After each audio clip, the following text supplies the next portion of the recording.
성숙해지는 길.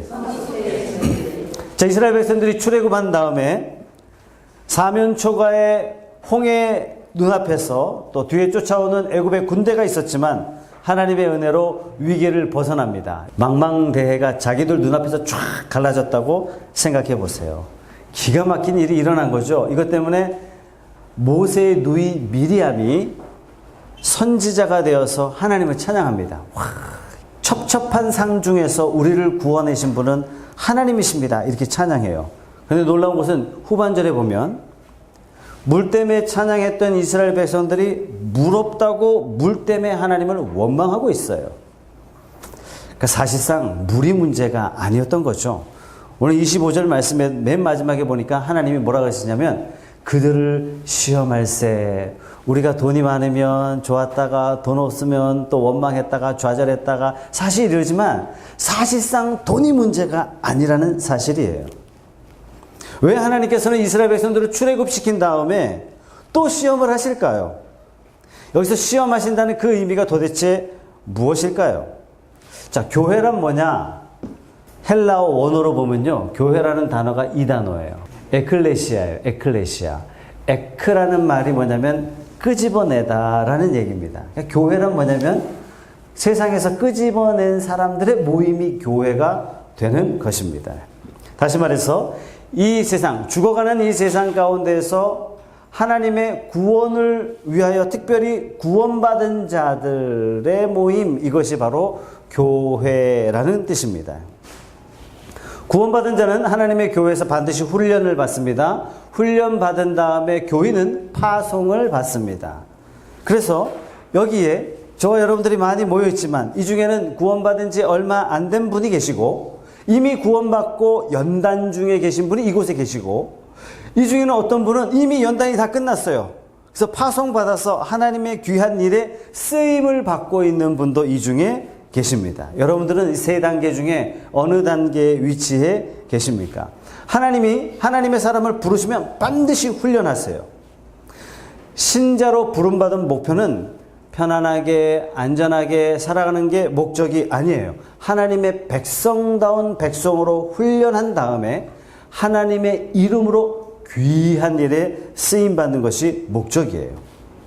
불러냄 받은 하나님의 성도는 이미 과거에 세상에 속해 있었던 사람이기 때문에 세상을 사랑했던 사람이기 때문에 세상에 익숙해요. 세상 방법에 길들여져 있습니다. 그래서 이 성도가요 절대로 거룩한 일에 바로 쓰이지는 못합니다. 어떻게 쓰임받냐면 하나님의 백성으로 준비된 다음에 하나님의 백성으로 쓰임받습니다. 그 하나님의 백성으로 훈련받는 장소가 어디냐면 최적의 장소가 광야라는 거예요. 광야는 어떤 곳이라고요? 아무것도 없는 곳이에요. 아무것도 없기 때문에 어떻게 해요? 오직 하나님만 바라보는 거예요. 내 삶의 모든 것의 근거는 오직 하나님이시구나 라는 이 훈련을 광야를 통해서 받게 됩니다. 이 훈련이 다 끝나면 어디로 보냅니까? 가나안 땅으로 보냅니다. 가나안 땅에 보내시는 이유는 가나안 땅에서 잘 먹고 잘 살도록 그렇게 하시기 위해서 하나님이 훈련하신 것이 아니라 그 가나안 땅에서 하나님의 백성다운 하나님의 사람으로 거룩한 일에 동참해서 그 가나안 땅에서 어떻게 해요? 전 세계를 축복하는 축복의 도구로 저와 여러분들을 쓰시기 위한 통로로 하나님이 부르시는 것입니다. 자, 훈련이라는 단어를 원어를 살펴보면 이거예요. 훈련이라는 단어가 제자라는 뜻이에요. 훈련이라는 것을 영어로 쓰면 디시플린이에요. 그러니까 제자는 영어로 뭐냐면 disciple이에요. 그 두 단어가 어원이 같다는 얘기예요. 그 훈련받은 자가 제자가 된다는 그런 뜻이겠죠. 하나님의 말씀으로 잘 훈련을 받으면 하나님 앞에 귀하게 쓰임받고 뿐만 아니라 저와 여러분도 하나님의 영광스러운 일에 참여하게 되는 것입니다. 자, 여러분들은 훈련을 잘 받고 계십니까? 여러분 스스로를 한번 점검해 보시기 바랍니다. 심리학 용어 중에 성인아이라는 게 있어요. 성인아이. 어떨 때 쓰죠? 몸은 다 자랐지만 내면은 아이란 얘기예요. 쉽게 잘 이렇게 무너지기도 하고, 교회도 마찬가지예요. 영적으로 성인아이가 있어요. 이미 교회 다닌 지는 오래됐지만 훈련받은 게 별로 없어요. 그래서 마치 교회 처음 나온 사람하고 똑같은 단계에 머물러 있는 것을 우리는 뭐라고 얘기하냐면 영적인 성인 아이 이렇게 이야기합니다. 신앙 연륜에 관계없이 영적인 성인 아이는 이런 특징을 가지고 있어요. 첫 번째, 자기중심적이에요. 자기만 관심 가져달라고 자꾸 보채요. 어린아이는 엄마 형편 안 봐요. 아빠 형편 안 봐요. 자꾸 자기 중심적으로 해달라고 요청을 해요. 똑같아요. 영적인 성인 아이는 어떤 사람이냐면 자기만 사랑받아야 되고 자기 중심적이어야 되고 모든 교회 돌아가는 시스템은 다 내 스타일대로 돌아가야 된다라고 빡빡 우겨대요. 그런데 이 어린아이가 어느덧 엄마 피곤하지, 아빠 피곤하지, 내가 요청할 게 있지만 미루는 거예요. 이걸 보고 부모님은 아이에게 뭐라 그러냐면 철들었다 이렇게 이야기하는 거 아니겠습니까? 영적인 성인 아이가 성장하면서 어떻게 해요? 성도들을 먼저 배려하는 거예요. 교회를 먼저 배려하기 시작하는 거죠. 영적인 성인 아이는 두 번째 특징이 불평과 원망이 많아요. 어린아이일수록 원망과 불평을 많이 하죠. 조금만 어려우면 불평해요. 영적인 성인 아이도 마찬가지예요. 불평 불만이 많습니다. 세 번째, 작은 문제에 잘 삐껴요. 어린아이들의 특징이죠. 어린아이들은 이게 아장아장 걷다가 그 문지방이 높이가 얼마나 된다고. 문지방의 높이가 요만큼이에요. 요만한 문지방에 걸려서 넘어진단 말이죠. 그런데 크면 문지방이 높아도 다 넘어가는 겁니다. 문제는 뭐냐면 문지방이 있었기 때문에 넘어지는 것이 아니라 미숙하니까 작은 문제도요 다 걸려서 넘어져요. 여러분 중에 자기중심적이고 원망하고 불평하고 잘 토라지는 사람이 있다면 나는 지금 영적인 어린아이구나 이렇게 보시면 딱 맞지 않을까요? 신앙생활이라는 건 뭐냐면 세월이 간다고 해서 성숙해지는 것이 절대로 아닙니다. 하나님은 하나님의 사람을 철저하게 훈련시키세요. 연단을 통해서요 철과 같이 강한 사람으로 하나님은 훈련하시기를 원하십니다. 오늘 25절 말씀에 하나님이 우리에게 사용하는 단어 중에 굉장히 특별한 단어가 있습니다. 25절 말씀에 보니까 시험할세. 아니 하나님이 우리를 시험한단 말입니까? 네, 시험하십니다. 시험이라는 단어가요 영어로 쓰면 두 개의 단어가 있는데 첫 번째는 테스트예요. 두 번째는 temptation입니다. 하나님이 말씀하신 시험이라는 단어는 어떤 뜻이냐면 테스트고 마귀가 시험할 때 쓰는 단어는 뭐냐면 temptation입니다. 마귀가 우리를 시험하는 목적은요 딱 하나예요. 넘어뜨리기 위해서요. 멸망시키기 위해서 시험을 줍니다. 우리에게 좌절감을 안겨주기 위해서 마귀가 시험하는 거예요. 저와 여러분들을 주저앉게 만드는 게 마귀의 시험입니다. 그런데 하나님이 시험하시는 이 테스트는 뭐냐면 우리를 점검하시는 거예요. 너 지금의 상태가 이거야. 교만하지 마. 너 지금 이게 비어있어. 이걸 채워야 돼. 하나님이 우리를 테스트하는 궁극적인 목적은 뭐냐면 넘어뜨리기 위함이 아니에요. 우리를 성장시키기 위함이고 우리를 채우기 위함이고 우리를 자라가게 하기 위해서 주시는 것이 시험이에요. 그래서 오늘 15장 말씀에 홍해에서 건넌 이스라엘 백성들을 시험하세요. 16장에도 시험하세요. 민수기 내내 시험하세요. 출애굽기 내내 하나님께서 시험하세요. 이 시험하시는 목적은 뭐냐면 저와 여러분들을 성장시키기 위해서, 자라게 하기 위해서, 강하게 하기 위해서 하나님이 저와 여러분들을 시험한다는 사실입니다. 자, 하나님의 관점에서 부하게 사는 것, 그럴 수 있어요. 하나님의 관점에서 가난하게 사는 것, 그럴 수 있어요. 부하든 가난하든 그건 하나님에게 중요하지 않아요. 왜요? 인류 역사에 보면 예수님 잘 믿고 부한 사람이 있는 반면 예수님 잘 믿고 가난했으나 가난에 얽매이지 않고 하나님의 위대한 일을 감당했던 사람들이 굉장히 많습니다. 자, 그렇게 본다면 하나님 입장에서 우리가 가난하든 부하든 건강하든 건강하지 않든 그건 사실 중요하지 않아요. 뭐가 중요하냐? 하나님 앞에 영적인 훈련이 되어서 이 세상에서 말씀에 강한 자가 되어 있느냐. 이스라엘 백성들이 6월절로 말미암아 위대한 기적으로 홍해를 건넌 다음에 하나님이 훈련하시는 궁극적인 목적은 그리스도의 장성한 분량에 이르도록 자라게 하기 위함인 줄로 믿습니다. 우리 스스로를 한번 되돌아봅시다. 작은 것에 상처받고 작은 것 때문에 시험 들고 작은 것 때문에 속상해하고 이런 류의 시험이 와도 내가 믿음의 장성한 분량에 이르게 되면 마치 어린아이가 문지방을 쉽게 다 넘어가는 것처럼 다 감당해 내는 것입니다. 내가 시험에 넘어졌다, 시험에 걸렸다, 속상하다, 인생에 죽고 싶다 이런 좌절감이 오는 것은 그것이 왔기 때문에 내가 그런 감정을 느끼는 것이 아니라 그것을 뛰어넘을 수 있는 성장이 없다는 얘기예요. 저와 여러분 인생에 어떤 문제가 와도 다 뛰어넘을 수 있는 그런 훈련된 하나님의 사람이 되시길 바랍니다. 옛날에 이런 찬양 많이 불었어요. 동남풍아 불어라, 서북풍아 불어라, 가시밭에 백합화. 잘 가사를 음미해보면 뭐냐면요, 인생에 우리는 바람 잘 날 없다 이런 얘기 많이 하는데 얼마든지 불어라 이거예요. 그게 가시밭이라도 뭐가 핀다고요? 백합화가 얼마든지 필 수가 있다니. 생명력을 가지고 있다면 그런 저와 여러분들이 다 되시기를 주님의 이름으로 축복합니다. 자, 우리 살면서 힘들고 어려운 문제 많이 있어요. 인생에 힘들고 마음속으로 굉장히 괴로운 일들 많이 만나기도 합니다. 이런 것들을 만나는 궁극적인 목적은 뭐냐면 하나님께서 우리에게 고난을 주세요. 하나님께서 우리에게 연단도 주세요. 어려움도 주세요. 자, 하나님이 아브라함을 부르신 목적이 뭐죠? 아브라함 한 사람을 통해서, 아브라함의 후손을 통해서 천하 만민이 복을 받도록 하기 위한 하나님의 부르심이 있는 거예요. 자, 고로 내가 지금 조금 힘든 거 뭐냐면 이 힘든 과정을 겪고 나서 어떤 모습으로 변화된다고요?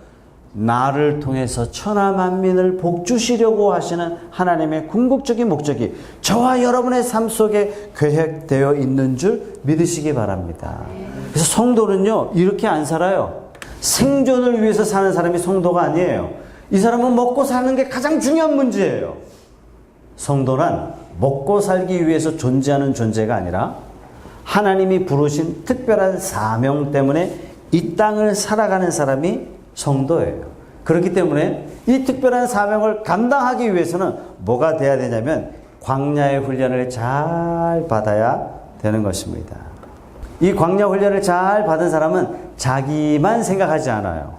하나님을 생각해요. 자기만 생각하지 않아요. 주변을 생각해요. 자기만 생각하지 않아요. 내 이웃을 돌아보면서 사랑할 줄 압니다. 왜요? 축복의 통로이기 때문에. 여러분, 요셉을 한번 생각해 보세요. 11번째 아들이에요. 유산으로 따진다면 자기 손에 들어올 만한 게 별로 없는 사람이었습니다. 하나님께서 17살에 광야에 쳐 넣으셨어요. 남의 집에 종살이 하게 됐어요. 감옥에서 13년 동안 칠흑 같은 고난을 받습니다. 그런데 이 요셉이 감옥에 가면 감옥이 복을 받고, 이 요셉이 보디발 집에 가면 보디발 집에 복을 받고, 이 13년의 훈련을 받고 나니까 이 요셉이 애굽의 총리가 되니까 애굽 전역이 복을 받을 뿐만 아니라 애굽 주변에 있는 여러 나라들도 같이 복을 받는 놀라운 일이 일어나게 됐어요. 70명의 야곱의 가족이 애굽에 들어갔다가 요셉 때문에 200만 명의 민족으로 변화되어서 역사가 뒤바뀌는 놀라운 일이 일어납니다. 하나님이 요셉에게 연단하신 궁극적인 목적은 요셉 너를 성공시키기 위해서, 요셉 너를 잘되기 위해서, 그게 아니에요.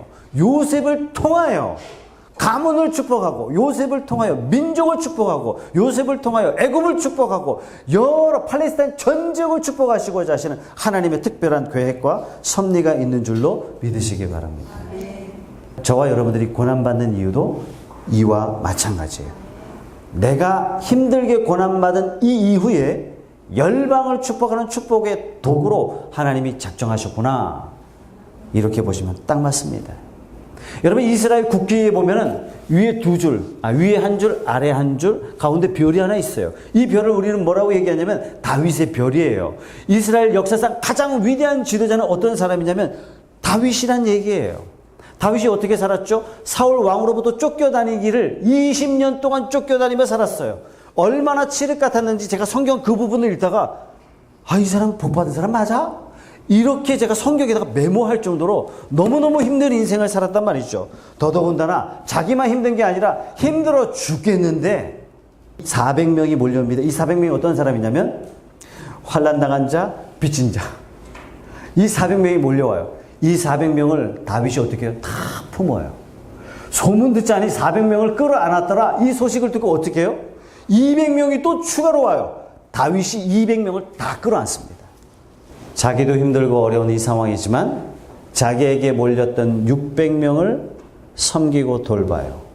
이 어려운 상황에서 이 훈련을 통해서 나중에 장차 다윗이 이스라엘 국왕이 되자 어떤 일이 벌어지냐면 이스라엘 역사상 이와 같은 왕이 없다. 어떤 왕이었어요? 이수를 닮은 왕이에요. 백성들을 위하고 섬기고 모든 백성들 가운데 굶주린 백성이 없어요. 애통하는 백성이 없어요. 모든 백성이 다 왕을 향해서 모든 영광을 다 올려드릴 만큼 왕은 위대해졌어요. 어떻게 해요? 20년간의 칠흑 같은 훈련을 통해서요. 이 연단을 통해서 다윗이 하나님의 이름으로 쓰임받을 만큼 준비가 된 겁니다. 여러분, 어찌 내가 훈련받지 않고 하나님의 거룩한 일을 할 수 있겠습니까? 세상의 일도요, 철저하게 훈련받지 않으면 그 사람이 그 자리에서 쓰임받지 못하는데 하물며 하나님의 일은 어떻겠습니까? 저와 여러분도 지금 우리 삶에 때로는 어려움이 와요. 때로는 고난이 와요. 이것을 우리가 부정적으로 그냥 넘길 것이 아니라 이제는 시각을 좀 바꿔보죠. 어떻게 시각을 바꿔보냐면 지금 내 인생에 가정의 문제, 관계의 문제, 물질의 문제 여러 가지 문제가 있는데 이 문제만 좀 피했으면 좋겠다라고 생각했다면 이 생각을 이렇게 바꿔보죠. 하나님께서 내게 환난을 주셨구나. 하나님이 주셨다면, 하나님이 거두지 않는다면 이 환난은 내 힘으로 피할 수 없어요. 기왕 온 환난과 고난 어떻게 해요? 이 환난과 고난은 때가 되면 맞춰져요. 그때가 언제죠? 내가 훈련이 될 때, 내가 준비가 될 때 하나님은 이 훈련을 거두어 가십니다. 이제는 우리가 힘든 일 만나면 그렇게 생각하자고요. 힘든 일이 딱 오면은 감사부터 하자고요. 하나님께서 나를 향한 특별한 계획과 섭리가 있구나. 준비되면 이 고난을 걷어가실 것이다. 감사하시는 저와 여러분 되시기 바랍니다. 제가 피아노 좀 칩니다. 악보도 안 보고 쳐요. 솔솔랄라 솔솔미 끝까지 쳐요. 근데 딱 거기까지예요. 왜 그렇죠? 손가락이 아파 본 적이 없기 때문에 그래요. 한 분야의 전문가가 되려면요, 한 부분의 영향력을 나타내는 사람이 되려면 피나는 노력이 필요한 거 아니겠습니까? 마찬가지. 고린도후서에 읽어보면 바울이 자기 자신을 이렇게 소개합니다. 40의 감한 매를 3번 맞았대요. 그러니까 팔레스타인의 법적으로 한 사람을 형벌을 내려도 40대를 때릴 수 없다 이렇게 해놨어요. 최고 형벌. 그러니까 이 로마 사람과 유대인들이 아주 영악하게 40대 못 때리면 39대를 3번 때린 거예요. 아주 악한 거죠. 거의 죽는 거 아니겠습니까? 감옥에 누워있는데 어디를 누워도 누울 수가 없는 거예요. 제가 갈비뼈 한번 부러져 봤는데 눕고 일어나는 게 거의 불가능한 거예요. 숨을 쉴 수가 없는 거예요. 온몸에 피투성이가 되어 있는데 어디 누워있을 수 있겠습니까? 40의 감한매를 3번 태장으로 먹고 돌로 맞고 강도 위험, 강해 위험, 동족의 위험, 거짓 선지자의 위험 모든 위험을 다 받은 거예요. 얼마나 고난을 많이 받았는지 몰라요. 바울이 이런 절규를 합니다. 하나님 제발. 그런데 이 연단이 끝나니까 이 연단의 스케일이 우리하고 다르니까 어떤 일이 벌어져요? 바울이 가는 곳마다 교회가 세워져요. 바울이 가는 곳마다 사람들이 뭐라 그러냐면 전염병이 지나간다. 연병이 지나간다. 저 인간은 연병 같은 사람이에요. 연병이 뭐죠? 전염이 심한 거예요. 바울이 훅 지나가니까 사람들의 생각과 사상에 전부로 물들어 있는 거예요. 놀라운 일이 벌어진 거예요. 저와 여러분들이 이 해운대에 연병 같은 사람들이 다 되시기를 주님의 이름으로 축복합니다. 바울을 빼면 유럽 역사를 말할 수가 없는 거예요. 와, 위대하게 하나님이 쓰신 거죠. 영국의 위대한 사회학자이면서 경제학자이면서 역사학자인, 여러분도 이 사람의 이름을 들어보셨을 거예요. 아놀드 토인비. 아놀드 토인비가 역사를 쓰면서 뭐라고 표현했냐면 바울이 4차의 선교여행을 하는데 4번째 선교여행 때 결국은 로마로 들어갑니다. 아놀드 토인비가 이렇게 얘기했어요. 바울이 한 4차 선교여행은 결국 로마로 향하는 배에 몸을 실었는데 비록 죄수의 몸으로 배에 실었지만 그 배는 유럽의 문화를 싣고 출항했다.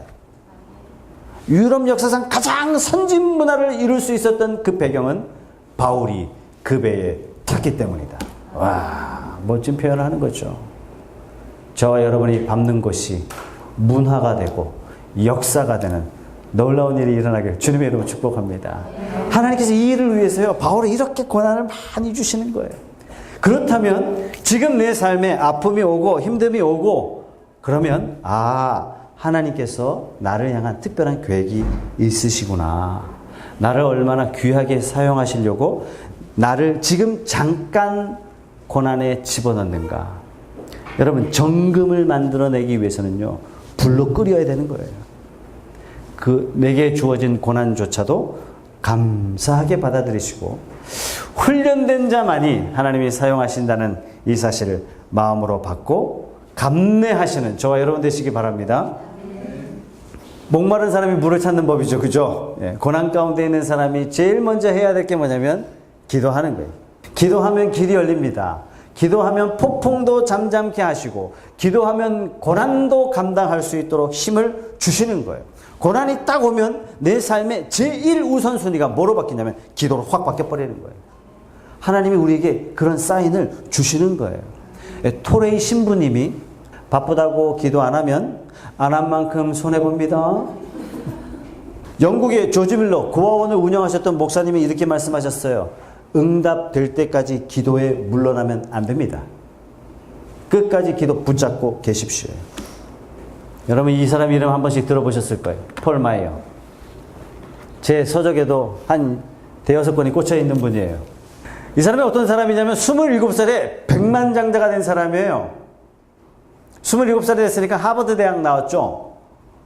아니에요. 이 사람은 고졸이에요. 생긴 것도 젊었을 땐 볼품 없었다고 합니다.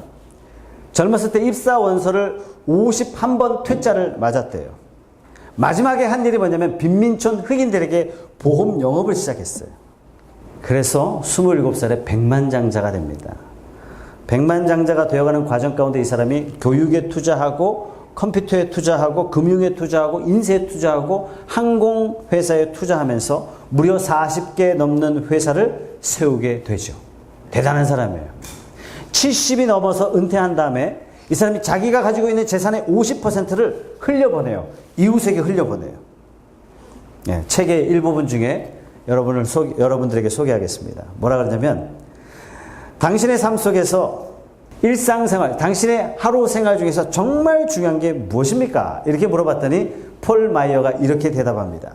네, 이른 아침에 하나님과 기도하는 시간이 내 인생의 가장 중요한 일과 중에 하나입니다. 바로 그 시간에 하나님께서 제게 지혜와 능력과 창의력을 쏟아 부어 주십니다.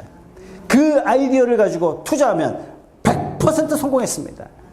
저는 기도하고 일을 시작했습니다. 하루의 첫 시간 하나님 앞에 엎드리는 저와 여러분 되시기 바랍니다. 내가 삶이 힘들다는 얘기는 뭐냐면 하나님이 사인 주시는 거예요. 무슨 사인이요? 야, 너 엎드려 기도해. 내가 너의 하나님이라는 사실을 보여줄게. 기도해. 기도하면 마라의 쓴물이 단물로 변화될 줄로 믿습니다. 영적 침체에서 벗어나는 길이라는 책을 썼던 조엘 비키라는 분이 영적 침체에 빠지는 5가지. 첫째, 개인 기도가 소홀해져요. 둘째, 신앙생활이 형식적으로 변화돼요. 세 번째, 내면이 부패하기 시작해요. 네 번째, 세속화가 증가돼요. 안 볼 걸 보게 하고 안 가도 되는데 가고 안 먹어도 되는 걸 먹고. 다섯 번째, 성도들과 교제가 서서히 끊어지기 시작해요. 그 회복은 어떻게 되느냐가, 영적 회복이 되는 첫 번째는 뭐냐면 기도가 시작된다는 얘기예요. 그래서 기도가 중요하다는 얘기입니다. 사탄이 우리를 공격할 때 어떻게 공격하냐면 기도하면 승리할 줄 아니까, 기도하면 사탄이 물러갈 줄 아니까 기도 못하게 해요. 기도 어렵다라고 자꾸 주입시켜요. 기도 힘들다고 자꾸 우리의 시간을 자꾸 바쁘게 만들어요. 우리의 마음을 바쁘게 만들어요. 그런 마음을 주는 겁니다. 여러분, 기도는요 생각보다 쉽습니다. 왜요? 예수님이 십자가에 돌아가실 때 어떻게 하셨어요? 성소의 휘장을 양쪽으로 쫙 갈라놓으셨어요. 누구든지 담대하게 하나님 보좌 앞에 담대히 나아갈 수 있도록 저와 여러분들에게 모든 길을 다 열어주셨어요. 우리는 나가서 기도하기만 하면 돼요. 우리는 하나님 하기만 하면 하나님께서 오냐라고 하나님은 마음의 준비를 다 하고 계신단 말이에요. 두 번째, 기도가 쉬운 이유는 뭐냐면 성령께서 우리가 기도할 때 어떻게 해요? 말할 수 없는 탄식으로 친히 간구하시는 분이 성령님이세요. 우리는 혼자 기도하는 게 아니라요, 성령께서 우리를 도와주시는 거예요. 연약한 우리를 도와서 함께 기도하고 계신 겁니다. 사랑하는 여러분, 기도하면 승리합니다. 새벽에 기도하다 마신 분들 기도하시기 바랍니다. 아침에 일어나면 기도부터 하세요. 주님, 나에게 이런 너무 멋진 날을 주셔서 감사합니다. 간밤에 우리 호흡을 딱 가져가시면 끝나는 거 아닙니까? 하나님, 내게 호흡할 수 있는 새날을 주셔서 너무 감사합니다. 오늘이 아무리 힘들고 어려워도 하나님이 내게 향하신 특별한 계획과 섭리가 있으니까 내가 그거 믿고요, 묵묵히 견뎌낼게요. 하나님, 새 힘 주세요. 이 연단이 끝난 다음에 하나님 앞에 거룩하게, 위대하게, 아름답게 쓰임받는 그러한 삶이 되게 해 주십시오.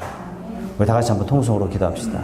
한번 기도하실 때 우리 이렇게 기도합시다. 주님께서 우리를 사랑하셔서 주님이 주시는 훈련을 감사히 받고 이 훈련을 통해서 준비된 하나님의 나라의 일꾼이 되게 해 주시옵소서.